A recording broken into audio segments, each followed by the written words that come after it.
What's happening, Panda Nation? Peter Von Panda. I'm outside here with my air conditioning condenser and I want to show you how to improve its performance. So this is the condenser, I think that's what they call it, outside the house here, and mine's a little bit older, and it's a pretty simple little device here. So what we have here are coils wrapped all around, and then this fan, I think, actually blows the air up. So it blows it up here and kind of sucks it in through the sides to draw air over these coils that are cooling the refrigerant. Now, over time, what ends up happening is because it pulls air in, you can see here that I have a lot of buildup of gunk on these fins, on these cooling fins.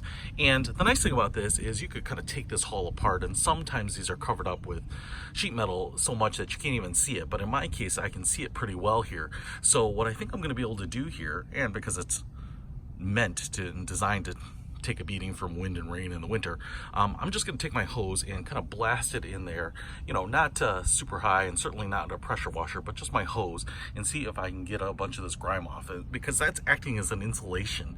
And so if your air conditioning is, you know, blowing out 60-degree air, you might get 3, 4, 5 degrees improvement. Now mine is working pretty well, so this isn't the worst I've ever seen, but I thought, you know, since we're going to the summer here, no reason not to have it as efficient as possible. So let's get the hose and start blasting it. So I've got my hose set to jet here, so I'm going to get a little stream of water, and like I said, I'm just going to hit this and see if I can push some of this out.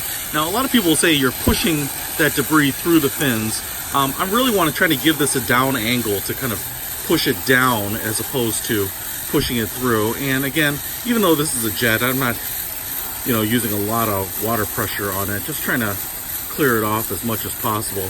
Give it a couple passes, see if I can see those fins through there, because I wasn't able to before. It actually looked a little bit like felt, or dryer lint, I should say. But I would even say that quick pass there, man, that's a massive improvement. Now you can see those cooling fins in there, so it's just going to help make it run more efficient. If you have a lot of stuff on here, you may want to pull apart the coverings and get in there, but you want to be very gentle. Lots of little tiny fins, and so just a nice way to improve the efficiency before you go into the hot months of summer. I will put other cleaning supplies and whatnot that you can use on these things in the description below. Peter Von Panda, out.